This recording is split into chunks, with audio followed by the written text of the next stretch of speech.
우리 한번 좌우 옆분과 인사 나누십시다. 송편 많이 드셨습니까? 인사합시다. 다시 한번 인사합시다. 살 좀 찌셨습니까? 인사합시다. 네.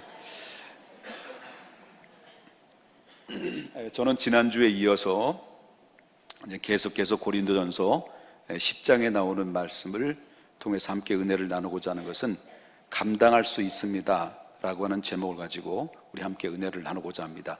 한번 좀 부끄럽지만 좌우 옆분과 인사 다시 한번 나눕시다. 감당할 수 있습니다. 충분히. 인사합니다. 네, 감사합니다. 아유, 말도 잘 들어요. 네? 네.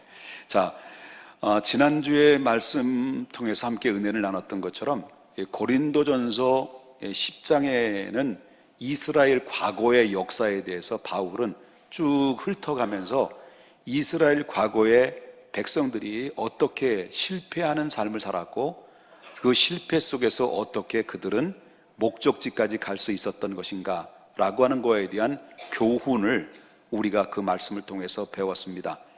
자, 그들의 결정적인 실패의 원인은 보편적으로 크게 4가지 때문에 그렇다라고 하는 말씀 들었는데요. 그 중에 첫 번째는 뭐라고 얘기했을까요? 우상숭배. 그 다음에 두 번째는 음행. 세 번째는 하나님에 대한 시험. 네 번째는 원망. 그 4가지 문제가 결국은 그들의 발목을 잡게 됐고 그가 축복이 점점점 멀어지면서 그 자리에서 뱅뱅뱅뱅뱅 도는 그런 모습들을 성경의 역사를 통해서 우리가 발견하게 된다라고 하는 것입니다. 이스라엘 백성들의 실패는 바로 그것이라고 한다면 오늘날 저와 여러분이 실패하는 삶을 살아가는 이유가 뭘까? 똑같습니다. 다를 바가 없습니다.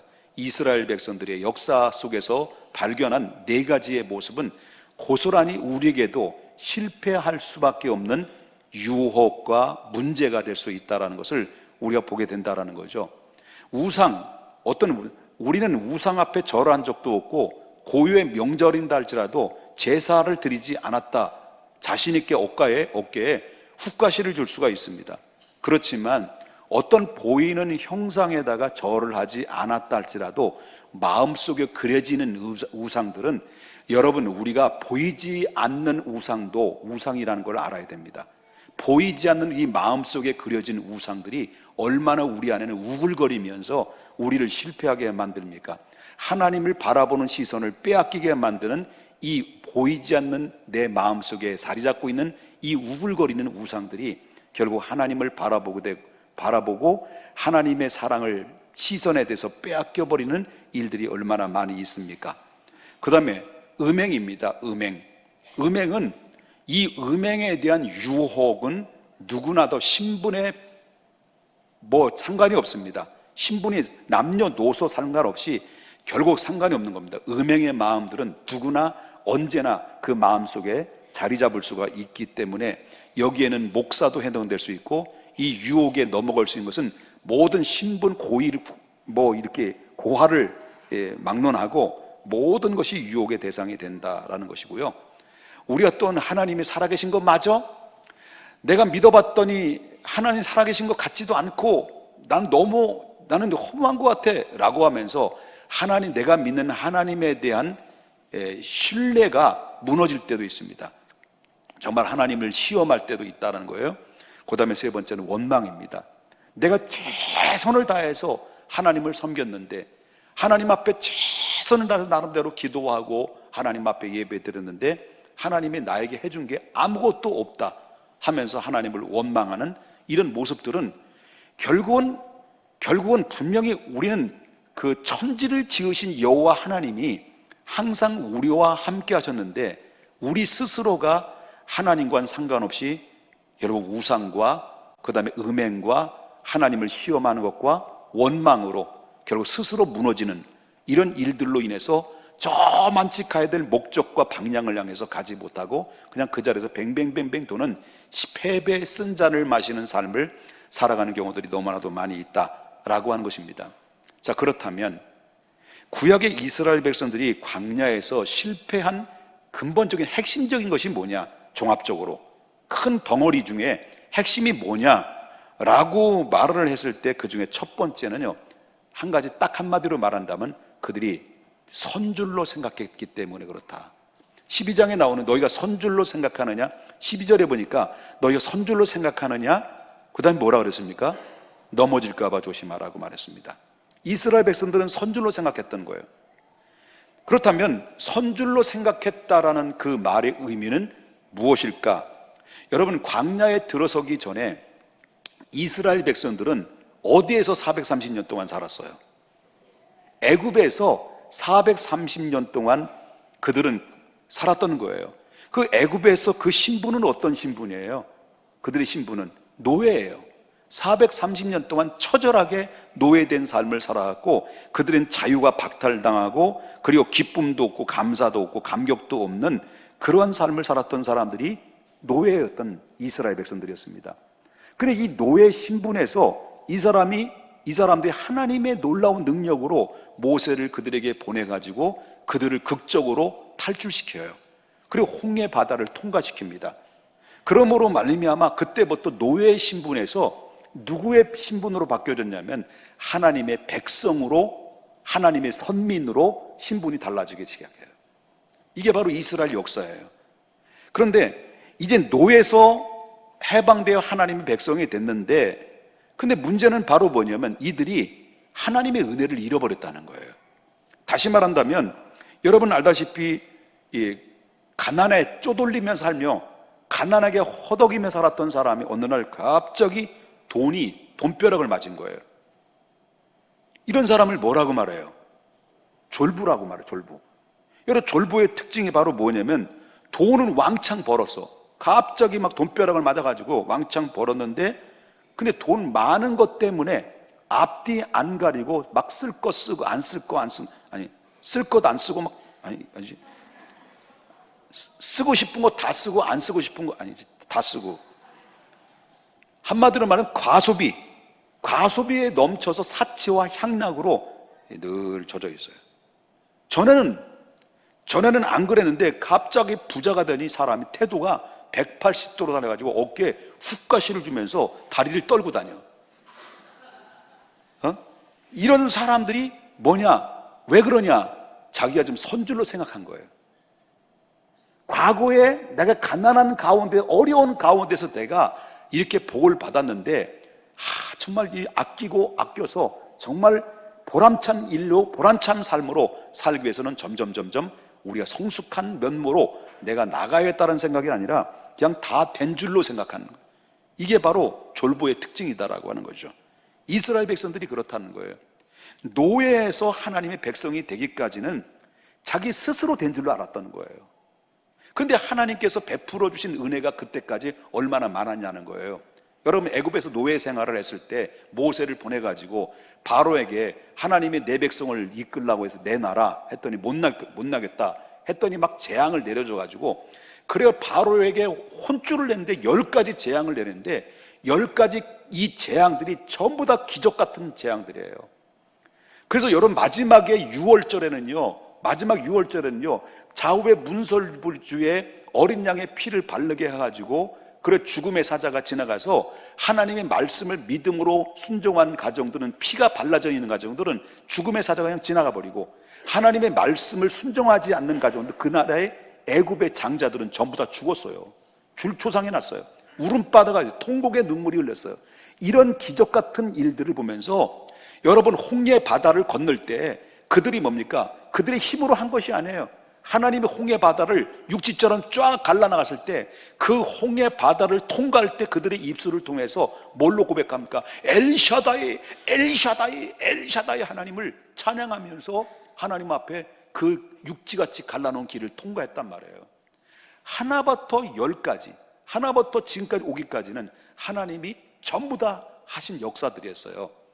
그런데 이스라엘 백성들이 광야에 딱 접어들면서 그들이 어떤 생각을 가지고 있던 거예요? 자기가 다 된 줄로 생각한 거예요. 노예 신분이었었던 사람이 하나님의 백성이 되기까지는 자기 스스로 된 줄로 생각했다라고 하는 이 문제가 결국은 그들을 발목을 잡게 만들었던 원인이 됐다라고 하는 것이죠. 그렇기 때문에 우리 사랑하는 성도님들, 여러분과 저가 여기까지 오기까지는 하나님의 은혜예요. 은혜 아니면 살아갈 수 없는 존재들이에요. 그렇잖아요? 저도 하나님의 은혜야. 여러분 성가대원들도 하나님의 은혜 아니면 어떻게 여러분 설 수 있어? 노래방 가서 저 푸른 전 위에 그거 부를 거 아니야. 하나님의 은혜지. 그렇죠? 하나님의 은혜예요. 그리고 우리는 겸손해야 된다는 거예요. 겸손. 여기까지 나를 인도하신 하나님 앞에 이것은 전부 다 하나님이 인도하셨고 하나님의 돌보심이라는 것을 잊어버려서는 안 되는데 사람들은 자꾸 잊어버린다는 거예요. 사도 바울은 그 은혜는 잊어버릴 수가 없었어요. 너무너무 많은 은혜를 받았기 때문에 사도 바울은 그 은혜를 잊어버릴 수 없어서 사도 바울은 늘 고백하면서 우리 믿음의 사람들에게 이렇게 고백을 했어요. 뭐라고 말하냐면, 우리도 이 말씀을 통해서 바울의 그 겸손함과 그 은혜를 본받아야 되는데, 고린도전서 15장 10절에 바울은 이렇게 고백을 합니다. 자, 그러나 내가 나된 것은 누구의 은혜로요? 하나님의 은혜로 된 것이니. 여러분들도 그렇게 믿으시나요? 내게 주신 그의 은혜가 헛되지 아니하여 내가 모든 사도보다 더 많이 수고했으나 내가 한 것이요. 누가 하신 거예요? 오직 하나님, 나와 함께 하신 누구의 은혜? 하나님의 은혜다. 자기가 아무것도 없어요. 전부 다 누구를 드러내요? 하나님이 드러내요. 이 겸손함이 어디서 나왔을까요? 하나님이 자기의 베푸신 은혜가 너무너무 얼마나 컸는지 자기가 가지고 있었던 모든 화려했던 그 명함들을 다 내던질 만큼 하나님의 은혜가 너무나도 고귀한 가치를 가지고 있었기 때문에 바로 그 자기의 가지고 있었던 과거의 화려한 명함들을 내던지고 주님의 고상한 지식인 예수 그리스도를 따라다니면서 그가 받았던 은혜를 오늘 한순간에 우리에게 고백하고 있는 내용이다라고 하는 것입니다. 하나님께서는 이스라엘 백성들을 40년 동안 광야에서 왜 시험을 했을까? 아까도 4가지 얘기했어요. 그것 때문에 시험을 했다고 하지만 바울같이 하나님의 은혜를 기억하고 겸손하게 하나님 앞에 하나님의 은혜라는 것을 저들에게 기억하고 각인시키기 때까지는 이것은 바로 하나님의 은혜입니다. 이건 하나님의 은혜였습니다. 이건 기적이었습니다라고 그들의 입술을 통해서 고백하고 겸손하게 그들의 마음속에 각인시킬 때까지 하나님께서 그들을 40년 동안 광야에서 훈련시켰던 것을 보게 됩니다. 어쩌면 여러분의 입술을 통해서 하나님의 은혜가 아니면 안 된 거지, 이게 하나님의 기적이었지, 내 자녀들도 마찬가지고 내 가정도 마찬가지고 내 직장도 마찬가지고 내 건강조차도 하나님이 아니었다면 나는 벌써 이 세상에 없을 수 있는 존재일 수도 있겠지. 이게 다 하나님의 은혜야. 술에 늘 쩔어있던 사람이 어느 날 같이 모였을 때 우리 고백하면서, 그 집사님은 여기도 계시지, 여기 앉아 계시지만은 자기는 너무 과거에 술을 너무 많이 먹어가지고 내가 만약에 예수님을 만나지 않았으면 벌써 죽었다는 거예요. 근데 그런 분들이 2사람이 있더라고요. 저희 교회 강단에 있는 여기 김 목사와 그 성모 집사님이라고 있어요. 근데 지나온 사를 보니까 너무너무 감사한 거예요. 하나님 은혜가 감사한 거예요. 그래서 우리는 때로는 하나님이 이 은혜를 각인시켜 주시고 여기까지 인도하신 에베네셀 하나님이라는 것을 분명히 확신 가운데 나는 하나님의 백성이다 라는 사실을 각인될 때까지 때로는 하나님은 어디를 몰아놓습니까? 광야에 내던질 수도 있다는 거예요. 아멘입니까? 그 광야는 별로 좋아하지 않아. 그래서 우리가 광야 같은 세상에서 우리가 살아가고 있는 거예요. 이 교회는, 우리가, 저와 여러분이 교회 생활은 마치 뭐와 같으냐면 광야의 생활과 같은 거예요.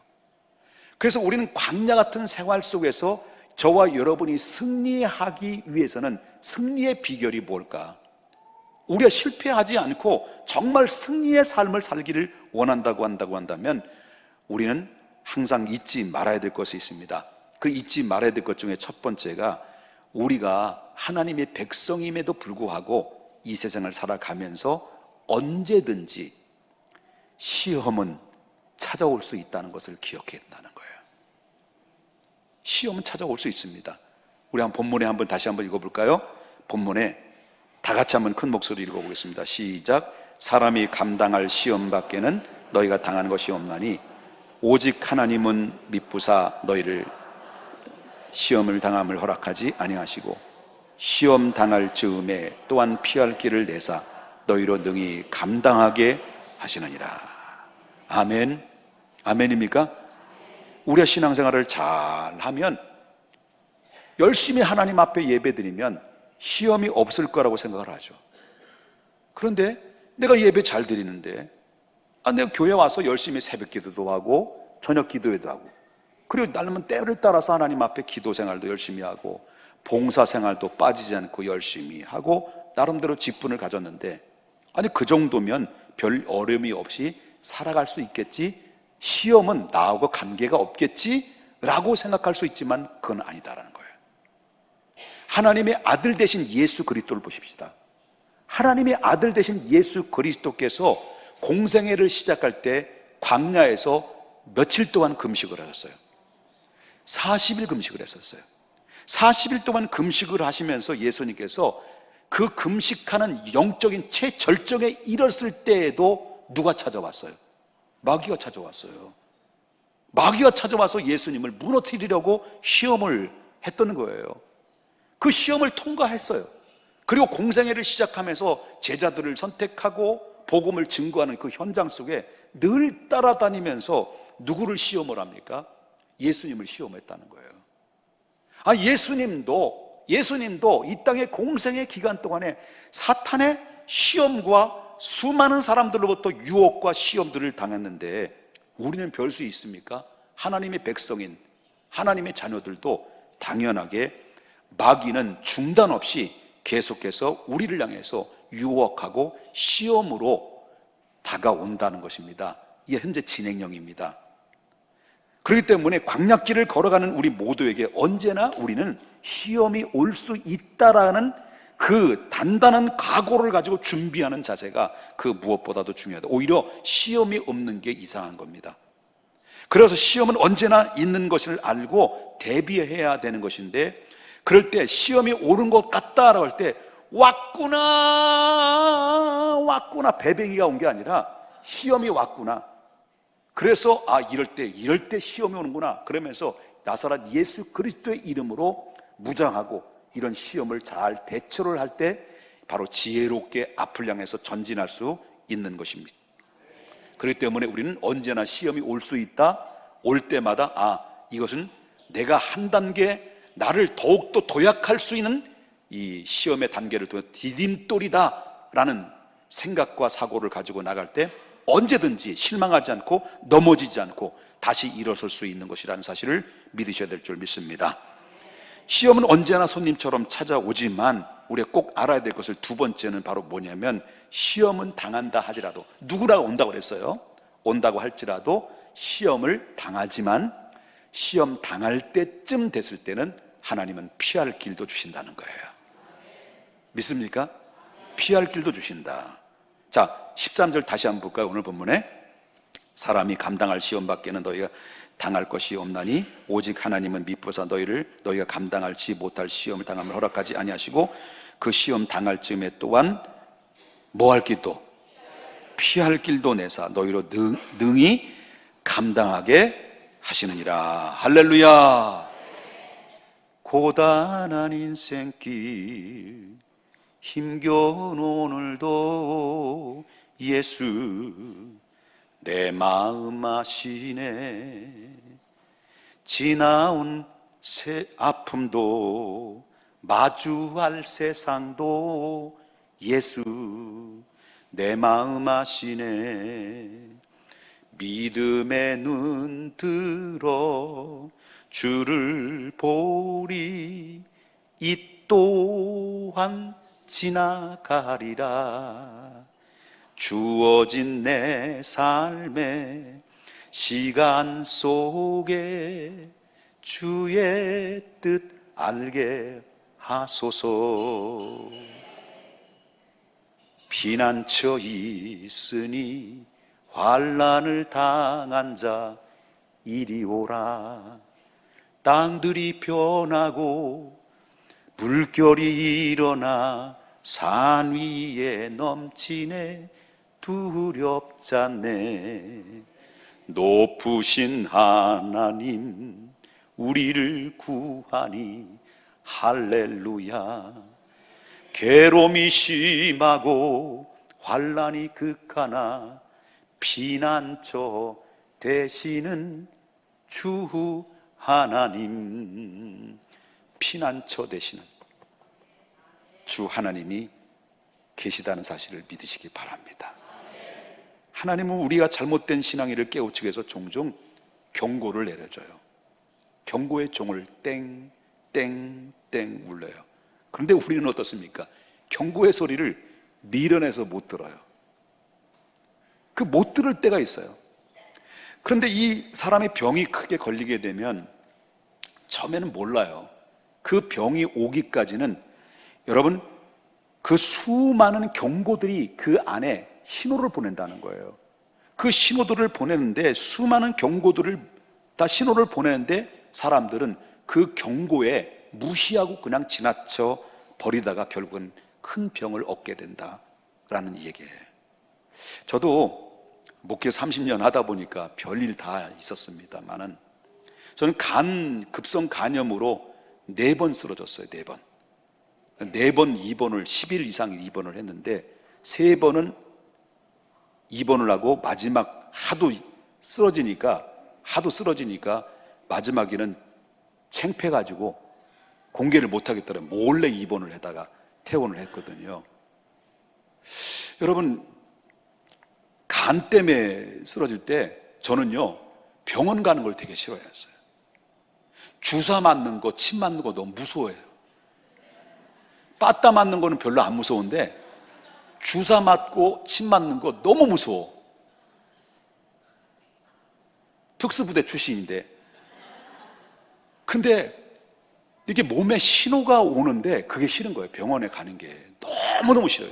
그래 버티는데 고열이 오고 막 사지가 떨리는데 어떻게 주체할 수 없더라고요.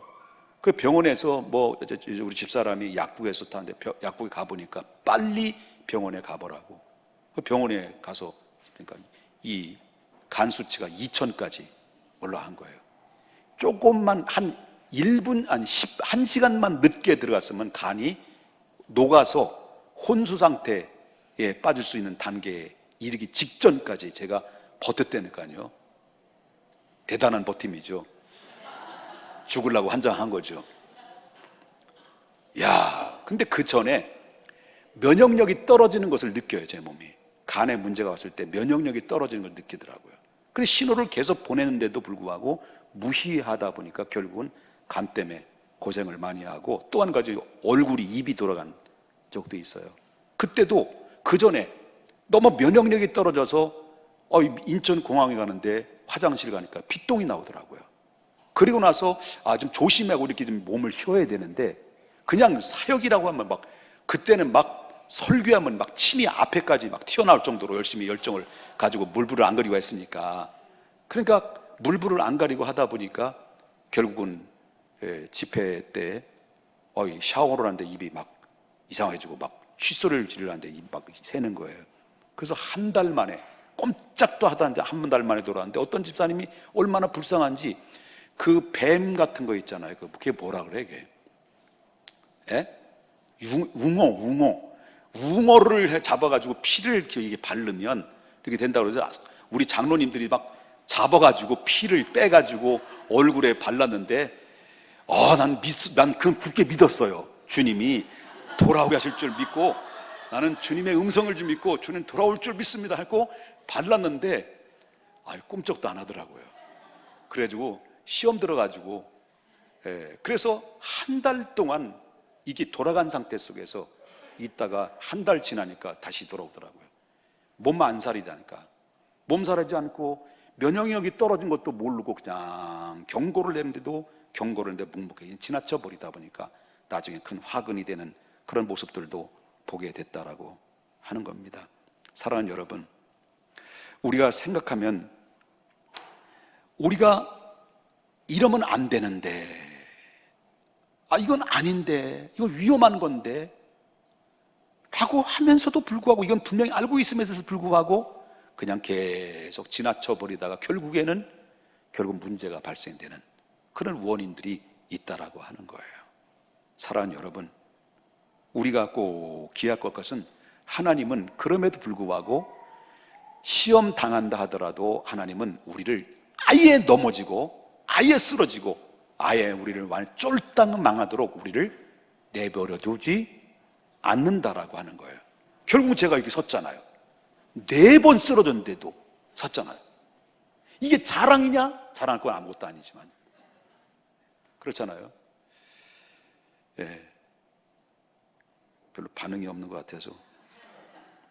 존 버년 아시죠? 존 버년, 철로 역정을 썼던 존 버년이 이 이야기 중에 하나가 나오는데, 한 크리스찬이 험한 언덕을 올라가고 있는데 갑자기 두 사람이 헐레벌떡 비명을 지르며 뛰어내려오는 거예요. 그러면서는 이 두 사람 중에 한 사람의 이름은 의심이고 한 사람의 이름은 비겁이에요. 이 의심이라는 남자와 비겁이라는 이 남자가 여기 막 비명을 지르며 헐레벌떡 뛰어내려오면서 이 크리스찬에게 하는 얘기가 저 언덕에 가면 저 무시한 이 사자들이 으르렁거리고 있어요. 절대 당신 잡아보니까 절대 올라가면 안 됩니다. 막 호들갑을 떠는 거예요. 그런 가운데 있을 때 이 크리스찬은 마음속에 두려움이 왔지만 그래도 나는 계속 가야 합니다. 바로 성을 통과할 곳이 나는 반드시 있습니다 라고 하면서 묵묵히 그 언덕길을 걸어간 거예요. 과연 그 언덕길에 오르니 큰 성이 보이게 되고 그 성 입구에 바로 커다란 두 사자가 으르렁거리고 있는 거예요. 으르렁거리고 있어서 이 크리스찬은 너무 깜짝 놀라고 두려운 가운데 있다가 어찌할지 몰라 막 난감하고 있었을 때에 갑자기 성문이 쫙 열리면서 문지기가 탁 나오면서 하는 얘기가, 두려워하지 마십시오. 사자들은 지금 묶여있는 상태입니다. 겁먹지 말고 그 길 한가운데 한 걸음씩 당당히 걸어오시면 됩니다. 사자들이 으르렁거리면서 소리를 지르는데 막 식은땀이 나고, 그런 가운데 크리스찬은 그 말에 용기를 얻어서 바로 한 발 한 발 디딜 때 자세히 보니까, 좌우로 살펴보니까 이 정말 그가 말한 대로 사자들이 길 가운데까지 달려오지 못하도록 새사슬에 딱 묶어놓은 상태였다라는 거예요. 그는 안심하고 그 길 한가운데 성을 걸어갔다라는 이야기입니다. 이렇게 하나님께서는 우리에게 시험을 하신다 할지라도 넘어질 만큼이나 아니면 감당하지 못할 만큼 시험을 주시지 않는다. 시험 당한다 하더라도 하나님께서는 반드시 우리에게 피할 길을 주시고 이겨낼 수 있는 힘을 주신다. 왜? 하나님이 능히 하실 수 있는 분이기 때문에. 믿으시면 아멘 하십시다. 이 사실을 믿으시기 바랍니다. 마지막으로 우리가 시험 당할 때, 시험 당한다 하더라도 두려워하지 말아야 될 것은, 하나님은 어떤 분이냐? 금방 제가 말씀드린 것처럼 하나님은 우리가 충분히 믿을 만한 분이다. 충분히 믿을 만한 분이기 때문에 우리가 염려하지 말아야 된다는 거죠. 그래서 오늘 본문의 13절 중반절을 다시 한번 보겠습니다. 하나님은 미쁘사 너희가 감당하지 못할 시험을 당함을 허락한다는 거예요? 허락하지 않는다는 거예요? 허락하지 않으신다. 아멘입니까? 초등학생에게 대학 시험을 보라고 하지 않는다는 거예요. 우리가 시험 당할 때는 다 죽는 것 같고 무너질 것 같지만은 하나님을 믿을 만한 분이셔서 우리는 감당하지 않을 만큼 하나님이 우리에게 시험을 주시지 않는다. 그렇기 때문에 내 짐이 무겁고 힘이 든다 할지라도 저와 여러분이 주님을 바라봐야 된다는 거예요. 광야에 같이 생각하지만은 여러분 보십시오. 이 광야 같은 이 모든 삶을 보게 되면 이 모세가 정말 대단한 분이라는 것을 뭘로 알 수 있냐면은 그 많은 사람들을 이끌고 어떻게 정말 아무것도 없는 광야를 그들을 이끌고 갔겠느냐는 거죠. 여러분, 그 말이 60만 명이지 장정만 60만 명이고 통합 남녀노소로 하면 200만 명이에요. 평택은 고작 몇십만 명이에요. 50만 명이야. 50만 명인데 50만 명이 이 인구를 전부 다 이끌간다면 이게 쉽지 않는 건데, 200만 명의 남녀노소, 그 사람들을 이끌고, 그것도 어디에요? 가나안 땅으로 들어가는 것이 아니라 아무것도 없는 거예요. 아무것도 준비되지 않는 거예요. 그 광야로 그들을 이끌어 가는 거예요. 여러분, 모세는 백성들이 한번 탁 반기만 들면 모세는 거기 살아남을 수가 없는 사람이죠. 그런데 모세는 하나님 한 분, 그분만 믿고 그 말씀, 약속을 믿고 그런 일을 감행할 수 있는데 그거 어떻게 그렇게 할 수 있을까? 그래서 모세는 대단한 거예요. 인간적으로 볼 땐 모세는 죽음의 장소를 뛰어드는 것과 마찬가지예요. 광야에서 가장 절실한 것이 뭘까요? 그들에게는 들어가면서 가장 절실한 게 뭘까요? 물이 옵니다. 물. 광야는 물이 없는 거예요. 모세는 물이 없는데 어찌 그 일을 어떻게 알고 그 갈 수 있겠냐는 거예요. 그런데 어떻게 40년 동안 물 없는 이 광야에서 그들이 물을 먹을 수 있었겠습니까? 40년 동안 그 광야에서 물 한 방울도 나오지 않던 그 척척한 이 광야, 아니 망망한 광야 속에서 어떻게 그들이 물을 내어서 물을 먹을 수 있겠냐는 거예요. 그런데 여기에 대해서 바울은 이야기하기를 고린도전서 10장 4절에 이렇게 이야기합니다. 다 같이 한번 큰 목소리로 한번 읽어보겠습니다. 여기 다시 시작. 다 같이 신령한 음료를 마셨으니 이는 그들을 따르는 신령한 반석으로 또 마셨으니 그 반석은 누구라 그랬습니까? 그리스도라. 반석을 쳤는데 반석에서 물이 나오는 거예요. 근데 반석이 그때 당시에, 반석은 바울은 뭘로 표현했다는 거예요? 예수 그리스도라는 거예요. 여러분, 이스라엘 백성들이 어디를 가든지 주님이 함께 가셨다는 얘기예요. 그냥 가신 것이 아니라 뭘 들고 가셨다는 거예요? 물줄을 들고 가셨다. 물줄을 들고 가셨다는 거예요. 이스라엘 백성들이 광야를 어디를 가든지 간에 그들이 물줄기를 끌어들이면서 그들을 따라다니셨던 분이 누구냐? 하나님이시다는 거예요. 혼자가 아니었다는 거예요. 하늘 위에는 불기둥과 구름기둥으로, 그리고 땅 밑에는 무슨 물질로? 생수의 근원으로 그들을 다 떠서 먹이는 그런 역사를 1년도 아니고 2년도 아니고 몇십 년 동안 했다는 거예요. 40년 동안 먹였다는 거예요. 여러분이 얼마나 대단한 사람들이 아십니까? 저와 여러분이 얼마나 대단한 사람들 아십니까? 광야 같은 세상에서 나 혼자 사는 것 같지만 여러분 결단코 잊어서는 안 됩니다. 나 혼자가 아니라는 거예요. 나 혼자가 아니라는 거예요. 이 광야 같은 세상에 나 혼자 걷는 것 같지만 결단코 성경은 말합니다. 나 혼자가 아니다. 다윗은 이렇게 이야기합니다. 여러분 시편 23편 4절 보니까 뭐라고 말합니까? 내가 사망의 음침한 골짜기로 다닐지라도 해를 두려워하지 않는 것은 누가 나와 함께 하신다는 겁니까? 주께서 나와 함께 하시마라. 주의 지팡이와 막대기가 나를 안위하시나이다. 나는 혼자 외톨이 된 것 같지만은, 사람들로부터 외면당한 것 같지만, 다 버림받아 된 것 같지만, 나 혼자 초라한 인생으로 사는 것 같지만 나는 혼자가 아니다. 왜냐하면 내가 사망의 음침한 골짜기로 간다 할지라도 내가 두려워하지 않는 이유는 오직 한 가지, 주님이 나와 함께 하시기 때문입니다. 이 사실을 믿어서요. 다윗은 이걸 믿었기 때문에 마지막 사방의 우겨 싸움을 당하는 가운데서도 불구하고 그는 일어설 수 있었고 당당히 승리할 수 있었고 다시 왕으로 등극할 수 있었고 이스라엘을 다스리며 왕으로서의 정말 태평성대를 누릴 수 있었던 놀라운 역사 속에는 그 마음 한복판에 내가 사망의 음침한 골짜기로 다닌다 할지라도, 내가 지금 외롭고 고독하고 다 버림받고 나 혼자 내동댕이 쳐버린 외로운 존재, 아무런 정말 꺾어지시기 쉬운 갈대처럼 그런 모습으로 연약한가 초라한 인생이었는지 모르지만 주님이 나와 함께 하시는 한 나는 결단코 넘어질 수 없는 존재다.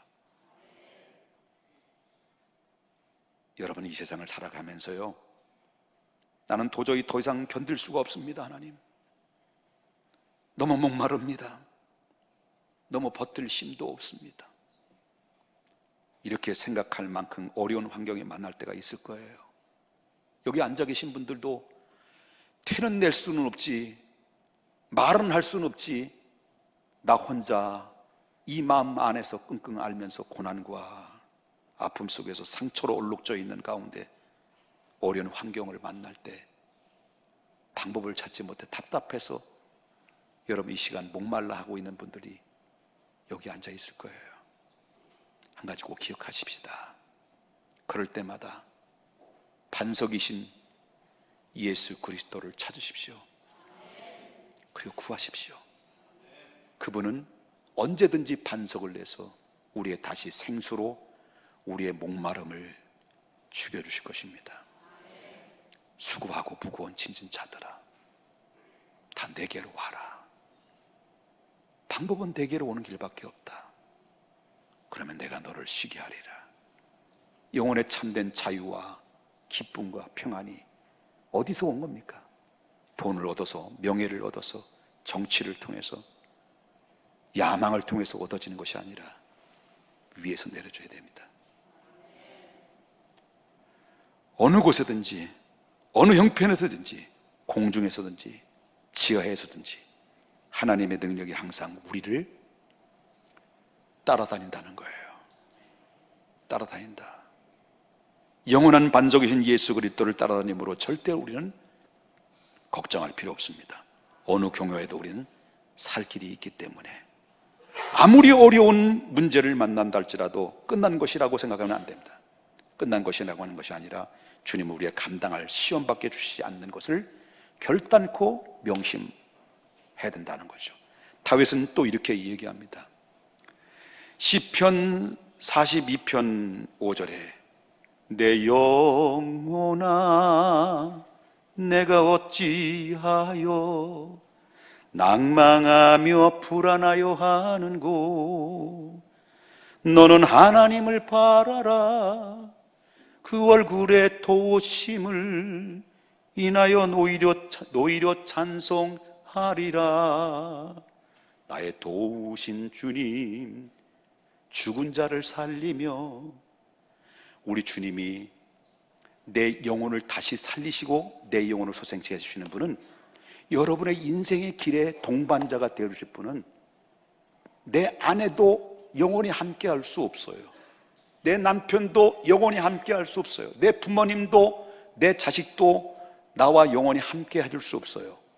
나와 영원히 함께 나를 따라다니고 나와 동반자가 되시는 오직 유일한 한 분, 그분을 소개한다고 한다면 여러분 늘 곁에, 내가 주님을 떠난다 할지라도 그분은 여러분 곁을 떠나지 아니하시는 주 예수 그리스도가 여러분 곁에 계시다는 거예요. 이 사실을 잊지 마시고, 시험이 옵니다. 시험이 와요. 싫어? 여러분의 시험이 와요. 온다, 너 온다. 이런 마음 가져야 돼요. 나에게도 시험은 올 수 있다. 그러나 하나님은 피할 길을 주신다. 왜냐하면 하나님은 능히 하실 수 있는 분이기 때문에. 오늘 본문 다시 보겠습니다. 사람이 감당할 시험 밖에는 너희가 당할 것이 없나니 오직 누구는 하나님은 미쁘사 너에게 감당하지 못할 시험을 당함을 허락하지 아니하시고 시험 당할 즈음에 피할 길을 또한 피할 길을 내사. 자, 그 다음에 중요합니다. 하나님은 너희로 능히 감당하게 하시느니라. 자, 이것을 너희라는 말을 내 이름을 붙이면서 하나님은 기목보기를 통해서 능히 감당하시느니라. 한번 시작. 하나님은 기목보기를 통해서 능히 감당하게 하시느니라. 옆에 분에게 이름을 불러가면서 하나님은 너를 통해서 능히 감당해 하십니다. 인사.